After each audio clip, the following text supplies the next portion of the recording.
आप देख रहे हैं बेलाग तबसरे और मैं हूं शिराज फराजा। आज के प्रोग्राम में मैं बात करूंगा कि दुनिया में जमहूरियत ज़वाल पज़ीर हो रही है या जमहूरियत तरक्की पा रही है, और अगर जमहूरियत ज़वाल पज़ीर हो रही है, कमज़ोर हो रही है, तो उसकी क्या वजूहात हैं। पाकिस्तान के साबिक वज़ीर आज़म और पाकिस्तान तहरीक इंसाफ के बानी चेयरमैन इमरान खान साहब ने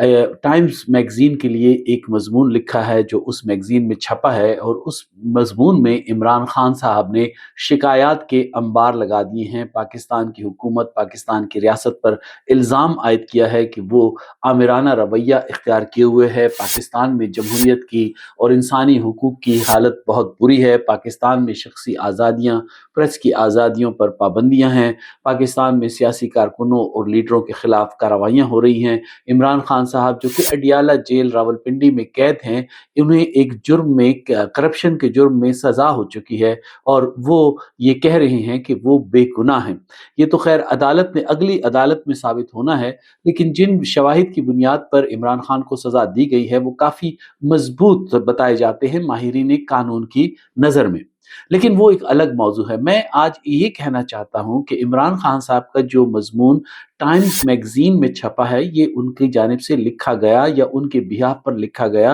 पहला मज़मून नहीं है, बल्कि इससे पहले भी इमरान खान साहब मुख्तलिफ बरतानवी जराइद के लिए, अखबारात के लिए मज़ामीन लिखते रहे हैं। इमरान खान साहब के खतूत इन अखबारात में शाया होते रहे हैं, और उन खतूत और उन मज़ामीन में, जैसे कि मौजूदा में उन्होंने किया है, उन्होंने पाकिस्तान की मौजूदा हुकूमत, पाकिस्तान की रियासत पर इल्ज़ाम आयद किया है। इसके अलावा इमरान खान साहब जो कि जेल में एक सज़ा याफ्ता मुजरिम के तौर पर कैद हैं, वो एक बड़ा अनोखा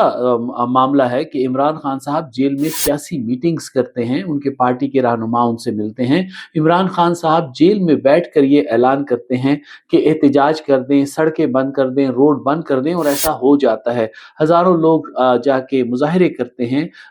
डिसरप्शन होती है, सियासी तौर पर अफरा-तफरी इमरान खान साहब पैदा कर सकते हैं, हिजान बर्पा कर सकते हैं पाकिस्तान में, और वो ये सब कुछ जेल में बैठ के कर रहे हैं। उन्हें जेल में मुलाकातों की आज़ादी है। पार्टी के रहनुमाओं, अपने वुकला जो कि उनकी पार्टी के रहनुमा भी बन चुके हैं, और अपनी फैमिली के अलावा वो मीडिया के साथ भी तवातुर के साथ गुफ्तगू करते हैं। सहाफ़ी जाते हैं, इमरान खान से मिलते हैं। इमरान खान ऑलमोस्ट रोज़ाना एक प्रेस कॉन्फ्रेंस करते हैं जिसमें कि वो अपना मौक़िफ़ बयान करते हैं। आज़ादी से उसको फिर अखबारात में और मीडिया में छापा जाता है। इसके अलावा इमरान खान साहब जेल में हैं, लेकिन उनका सोशल मीडिया अकाउंट जो है, उनके सारे सोशल मीडिया अकाउंट्स बहुत एक्टिव हैं, चाहे वो एक्स का अकाउंट हो, चाहे वो फेसबुक हो। वहाँ पर इमरान खान साहब के बयानात, उनकी हिदायत, उनकी उनका मौक़िफ़ जो है वो छपता है, पोस्ट होता है, लाखों की तादाद में पढ़ा और देखा जाता है। इसके साथ-साथ इमरान खान साहब बैरून मुल्क रहने वाले पाकिस्तानियों को ये भी कह चुके हैं, और अभी तक अपने इस मौक़िफ़ पर कायम हैं, कि ओवरसीज़ पाकिस्तानी जो कि मुख्तलिफ ममालिक में काम करते हैं, वो पाकिस्तान ज़र मुबादला बैंकों के ज़रिए ना भेजें, बल्कि हुंडी वगैरह के ज़रिए भेजें। इमरान खान साहब एक साबिक वज़ीर आज़म के तौर पर ये जानते हैं कि ओवरसीज़ पाकिस्तानी जो ज़र मुबादला पाकिस्तान फ़ॉरेन करेंसीज़ में भेजते हैं, वो पाकिस्तान की मईशत के लिए बहुत अहमियत रखता है। अगर उसमें कमी आएगी, अगर वो बंद हो जाएगा, तो सब पाकिस्तान को नुकसान होगा। लेकिन इमरान खान साहब को इस बात की फ़िक्र या कोई परवाह बज़ाहिर नज़र नहीं आती। वो लोगों को ये कह रहे हैं कि आप पैसे ना भेजें।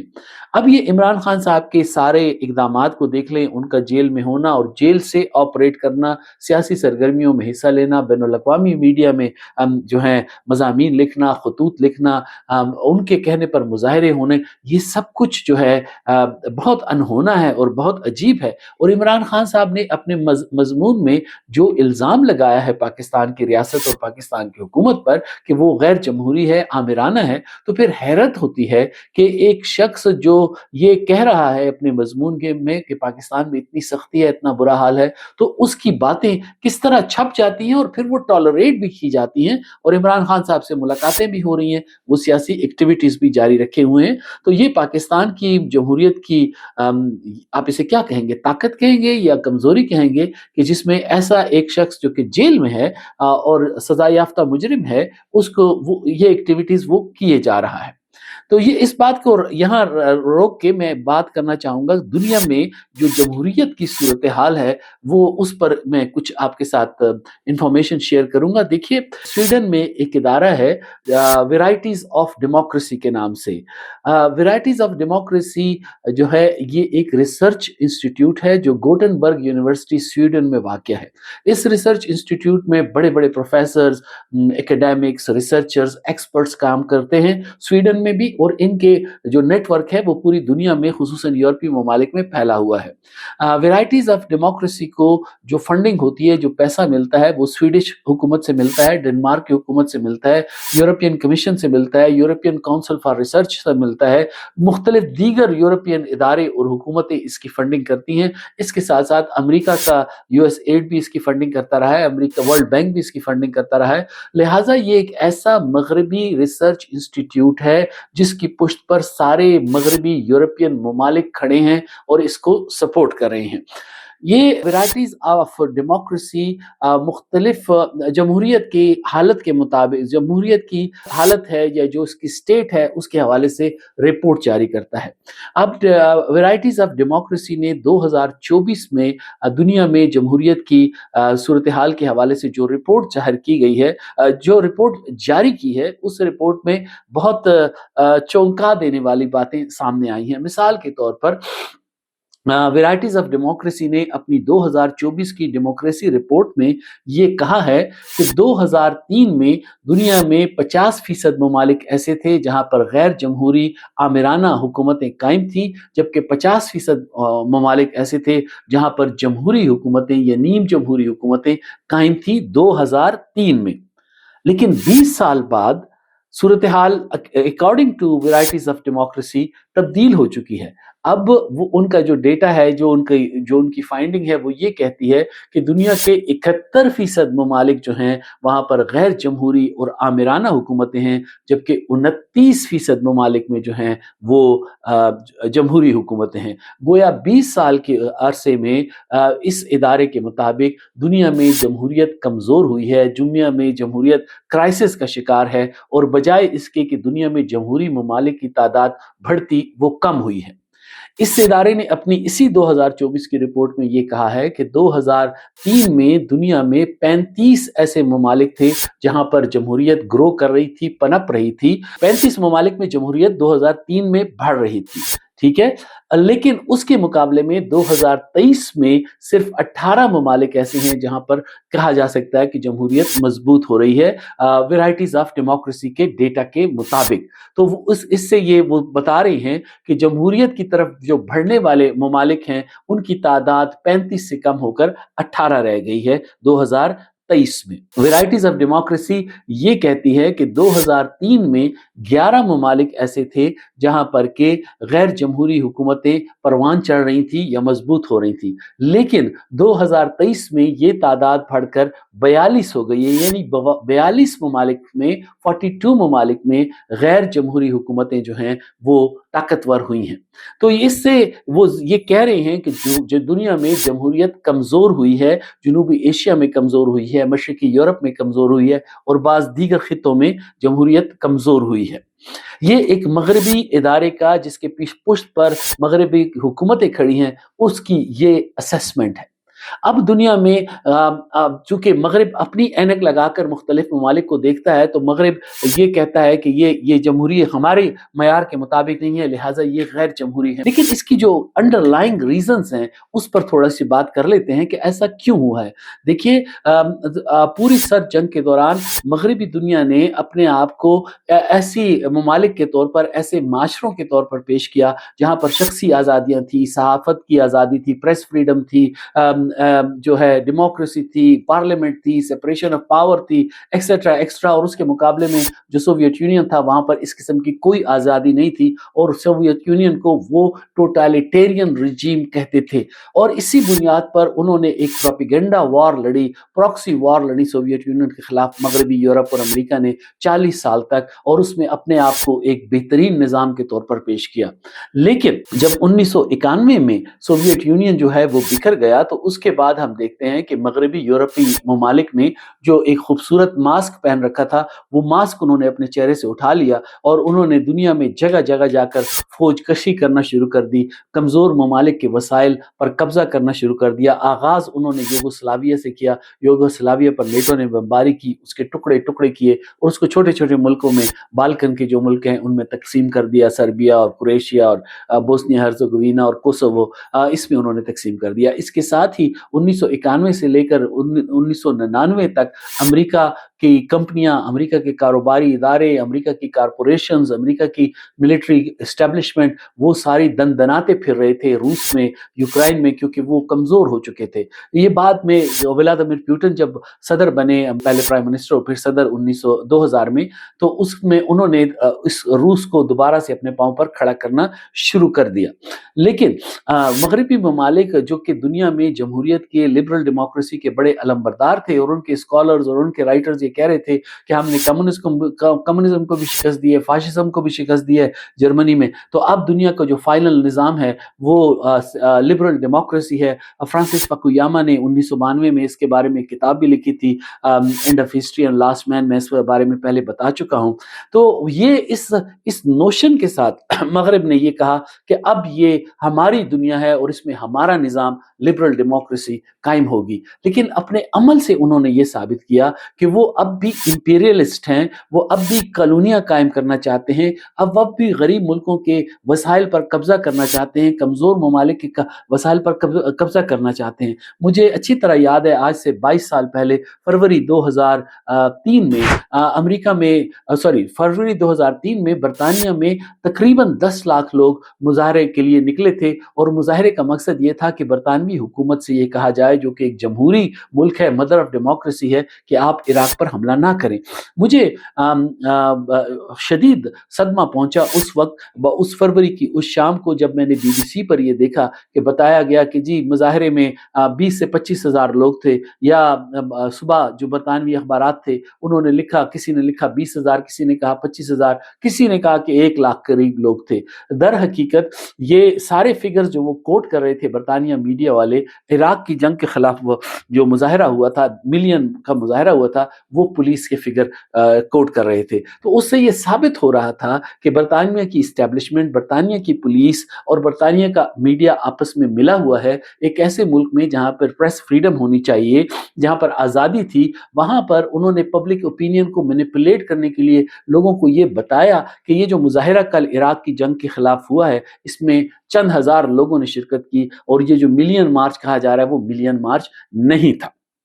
یہ بڑے صدمے کی، بڑے افسوس کی بات تھی۔ لیکن اس کے بعد مزید صدمے ہمارا انتظار کر رہے تھے، جب ہم نے دیکھا کہ 15 مارچ 2003 کو برطانیہ اور امریکہ نے مل کر اقوام متحدہ کے قواعد کی، بین الاقوامی قانون کی خلاف ورزی کرتے ہوئے بغیر کسی اتھارٹی کے عراق پر حملہ کیا، اور عراق پر حملہ ایک جھوٹے الزام میں کیا گیا، ایک جھوٹے ڈوسیئر میں کیا گیا، جس کو ٹونی بلیئر نے پارلیمنٹ میں کھڑا ہو کر بڑے فخر سے بیان کیا کہ عراق کے پاس ویپنز آف ماس ڈسٹرکشنز ہیں، اس لیے اس پر حملہ کرنا بہت ضروری ہے۔ وہاں پر ایک سائنٹسٹ ڈاکٹر روتھ کیلی نے اسی وقت یہ کہا تھا کہ یہ ڈوسیئر ایک PhD اسٹوڈنٹس کا تھیسس ہے، جو کہ صحیح نہیں ہے، یہ جھوٹ ہے۔ لیکن روتھ کیلی جو ہے وہ 2-3 دنوں بعد اپنے گھر کے باہر مردہ پائے گئے، اور کہا گیا کہ انہوں نے خودکشی کی ہے۔ تو یہ تو حال تھا مغربی جمہوریت کا،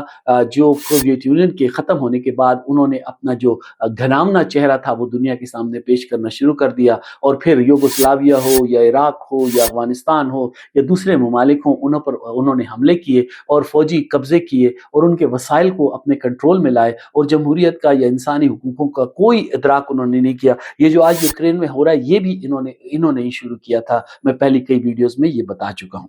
تو میں سمجھتا ہوں کہ جو جمہوریت کا زوال آیا ہے، اس کی ایک وجہ، بڑی وجہ مغربی ممالک کا، ان جمہوریتوں کا وہ رویہ اور وہ ان کا بیہیویئر ہے جس کا مظاہرہ انہوں نے سوویت یونین کے ختم ہونے کے بعد کیا۔ اس کے ساتھ ساتھ ایک دوسرا فیکٹر جس نے جمہوریت کو کمزور کیا، یہ مغربی جمہوریت سے لوگوں کو بددل کیا، وہ یہ تھا، اور انہیں متبادل راستہ دکھایا، وہ چین کا ابھر کر سامنے آنا تھا، ایک بہت بڑی معاشی اور اقتصادی طاقت کے طور پر۔ 2001 میں چین شامل ہوا ورلڈ ٹریڈ آرگنائزیشن میں، یہ تقریباً اسی ٹائم میں وہ شامل ہوا، اور اس کے بعد دنیا نے की तजारत पर चीन का गलबा आना शुरू हो गया और 2010 तक तो चीन एक बहुत बड़ी तिजारती और माशी और सनती ताकत बन गया। जो मगरबी कंपनियां चीप लेबर के लिए और रॉ मटेरियल्स के लिए चीन में गई थी, उनके आने से चीन में कारोबार, चीन में रोजगार मिला और चीन जो है वो मजबूत होना शुरू हो गया। चीन ने सोवियत यूनियन के जवाल से ये सबक सीखा था कि उन्होंने अपना जो सोशलिस्ट सिस्टम है उसको मार्केट इकोनॉमी के साथ एडजस्ट किया और जो स्टेट की जो बिजनेसेस थे, स्टेट की जो कंपनीज थी, और उन्होंने आकर कारोबार करना शुरू कर दिया। ये बिल्कुल एक नया मॉडल था, इस पर मैं अलग 2-3 प्रोग्राम पहले ही कर चुका हूं, लेकिन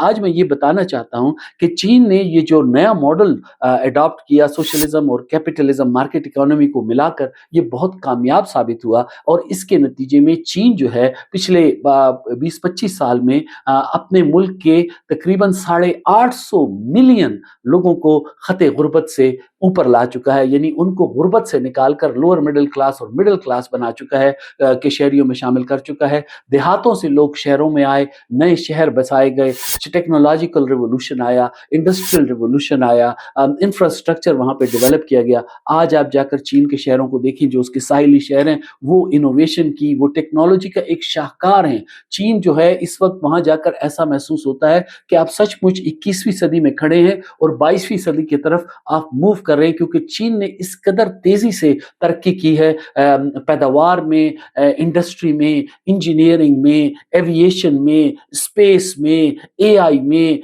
आईटी टेक्नोलॉजीज में एक रिवोल्यूशन बर्पा हो चुका है चीन के अंदर और वहां के शहरी अब मालदार हैं, अमीर हैं, सुखी हैं, वहां पर स्टेबिलिटी आई है। इसके साथ साथ चीन ने 2013 में अपना बेल्ट एंड रोड इनिशिएटिव का ऐलान किया, जो बहुत यूनिक किस्म का एक प्रोग्राम था। अब बेल्ट एंड रोड इनिशिएटिव जो था वो मगरिब के जो प्रोग्राम्स थे उनके मुकाबले में बिल्कुल मुख्तलिफ था। मसलन मगरबी ममालिक में देखिए, अफ्रीका को सदियों से मगरबी ममालिक जो हैं वो एक्सप्लॉइट कर रहे हैं। अफ्रीका दुनिया का मालदार तरीन बर्रे आज़म है, जहां पर बेपनाह मादनी वसाइल हैं, नेचुरल रिसोर्सेज हैं और इन नेचुरल रिसोर्सेज को मगरबी दुनिया जो है वो एक्सप्लॉइट करती रही है। कॉलोनियां उन्होंने बनाई वहां पर अफ्रीका में, आज भी फ्रांस की वहां पर कई कॉलोनियां हैं। दूसरी जंग अजीम के बाद जब उन्होंने वहां से निकले तो उन्होंने मसनूई रियासतें कायम की अफ्रीका में और मुतहारिब ग्रुपों को आपस में लड़ाया, सिविल वॉर को उन्होंने असलहा उनको भेजा और ये जो कॉलोनियल पावर्स थी ये इन्होंने स्टेबिलिटी नहीं आने दी अफ्रीका में और नतीजा ये है कि अफ्रीका में मुख्तलिफ ममालिक में कॉन्फ्लिक्ट्स हैं, खाना जंगियां हैं,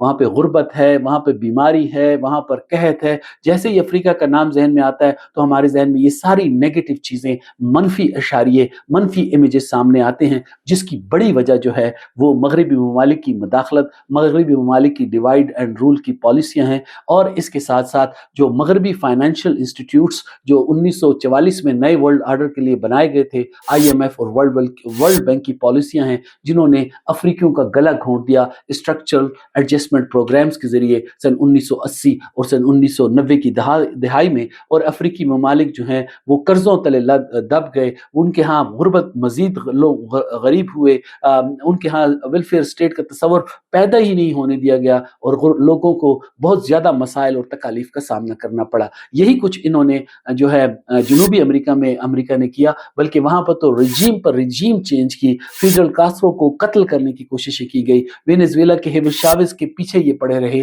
पेरू में, ग्वाटेमाला में, कोलंबिया में, मैक्सिको में, चिली में एक डिक्टेटर को ये सपोर्ट करते रहे। तो ये इनका मगरिब का ये घनावना चेहरा और किरदार अफ्रीका और जनूबी अफ्रीका में रहा, माली लिहाज से भी, पॉलिसियों के लिहाज से भी, माशी पॉलिसियों के लिहाज से भी और सियासी और फौजी पॉलिसियों के लिहाज से भी। इनके मुकाबले में चीन जब पिछले 2013 के बाद से दुनिया में उसने अपना एक नया बेल्ट एंड रोड इनिशिएटिव शुरू किया, तो चीन ने अफ्रीका में, जनूबी अमेरिका में जाकर लोगों से कहा कि हमें इस बात में कोई दिलचस्पी नहीं है कि आपका कौन सा सियासी निज़ाम होगा, हम आपके अंदरूनी मामलात में मदाखलत नहीं करते, बल्कि हम आपके साथ तिजारती और इक्तिसादी पार्टनरशिप करते हैं। तो चीन की जो डिप्लोमेसी, चीन की जो सियासत थी, वो बिल्कुल नया मॉडल उन्होंने दुनिया में पेश किया और इसके तहत चीन ने अफ्रीका में जो है वो रेल के नेटवर्क्स बिछा रहा है, वो सड़कें बना रहा है, मोटरवेज बना रहा है, कारखाने लगा रहा है, लोगों को तरबियत दे रहा है, ہے, बंदरगाहें कायम कर रहा है और उनके साथ तिजारती और इक्तिसादी ब्रिजेस चीन ने बनाए हैं, जिससे अफ्रीकी ममालिक ने, अफ्रीकी अक़वाम ने सुख का सांस लिया है, क्योंकि अब उनके पास एक मुतबादिल जो है निज़ाम उनके सामने है। और ये मुतबादिल निज़ाम मगरबी लिबरल डेमोक्रेसी नहीं है, बल्कि चीन का एक बड़ा इंटरेस्टिंग और बड़ा दिलचस्प मॉडल है, जहाँ पे सोशलिज्म और मार्केटिंग इकोनॉमी का आपस में एक बड़ा फ्यूजन हुआ है, और उसके नतीजे में चीन ने खुद भी तरक्की की है और अब वो एक नया मॉडल दुनिया में मुतारिफ करवा रहा है। और उस मॉडल के तहत अफ्रीका में तरक्की हो रही है, जनूबी अमेरिका में तरक्की हो रही है, और पाकिस्तान जैसे ममालिक में हम देखते हैं कि सी पैक जो है वो उन्होंने शुरू किया। उसको रोकने की अमेरिका और उसके जो साथ हमायती हैं उन्होंने कोशिश की। इमरान खान साहब पौने 4 साल तक पाकिस्तान के वज़ीर आज़म रहे, उन्होंने सी पैक को आगे बढ़ाने की बजाय उसको रोका, और जो सीक्रेट माहदे पाकिस्तान और चीन के थे वो अमेरिका के साथ शेयर किए। तो कहने से मेरा मतलब ये है कि ये जो वैराइटीज ऑफ डेमोक्रेसी ने रिपोर्ट जारी की है, डेमोक्रेसी के हवाले से, डेमोक्रेसी इन 2024, और उसमें उन्होंने ये जो कंक्लूड किया है कि दुनिया में गैर जमहूरी हुकूमतें मजबूत हो रही हैं, तो वो दुनिया को मगरबी एनेक्स से देख रहे हैं। वो ये नहीं देख रहे कि दुनिया एक मुतबादिल सिस्टम की तरफ जा रही है, एक मुतबादिल मॉडल की तरफ जा रही है, सियासी और इक्तिसादी मॉडल, जिसकी बुनियाद जो है वो इक्तिसादी और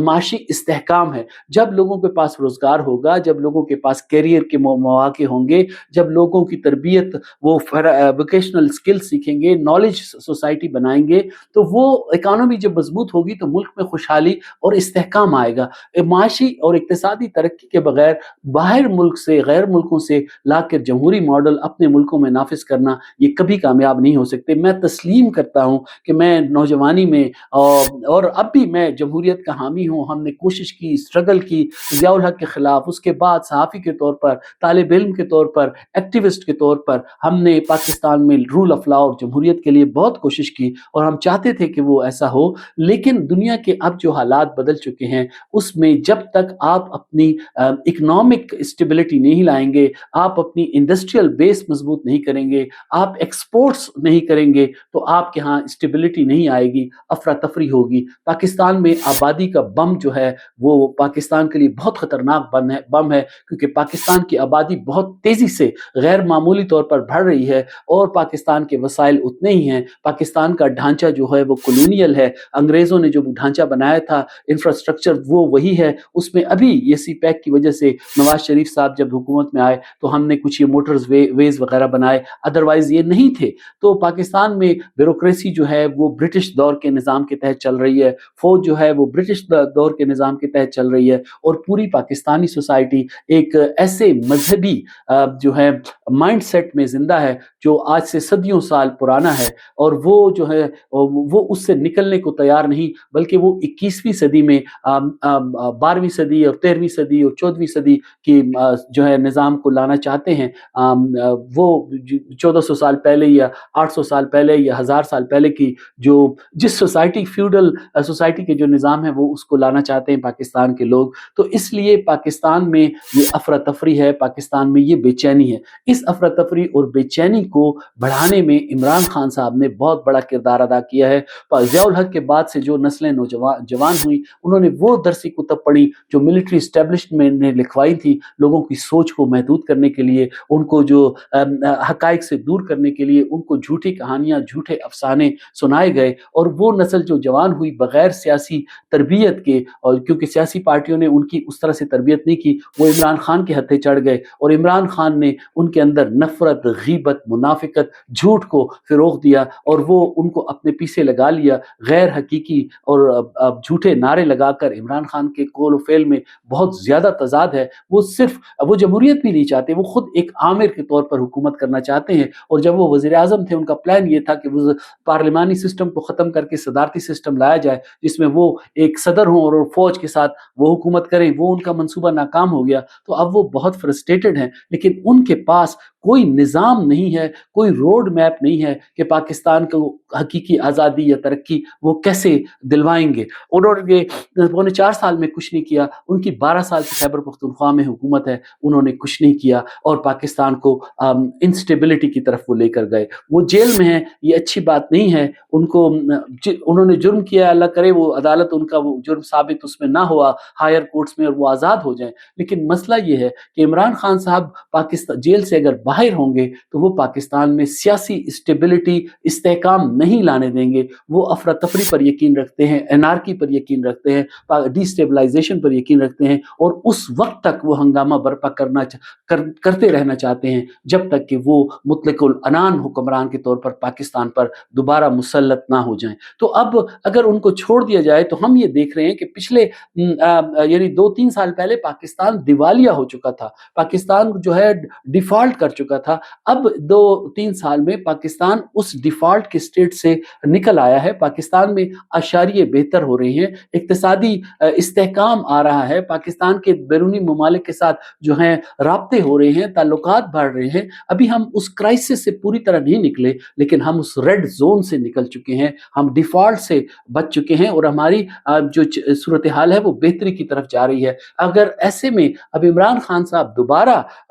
باہر آئے، وہ جیل میں رہ کر یہ سب کچھ کر رہے ہیں، تو پھر وہ پاکستان میں اور کیا کریں گے؟ تو میں بات اس پر ختم کروں گا کہ عمران خان صاحب نے اپنے خطوط میں، اپنے مضامین میں دنیا کو پاکستان کو ایک غیر جمہوری اور آمرانہ ملک بتایا ہے، لیکن ان کا یہ خط ہی یہ ظاہر کرتا ہے اور ان کی جو جیل میں بیٹھ کر یہ ایکٹیویٹیز یہ ظاہر کرتی ہیں کہ پاکستان کوئی اتنی بری سٹیٹ نہیں ہے، کوئی اتنی بری ریاست نہیں ہے جس میں ایک قیدی بیٹھ کر پوری سیاست کر رہا ہے، اس کو اس کی آزادی ہے۔ یہ دنیا کے اور کسی ملک میں ایسی مثال آپ کو نہیں ملے گی۔ آج کے لیے اتنا ہی،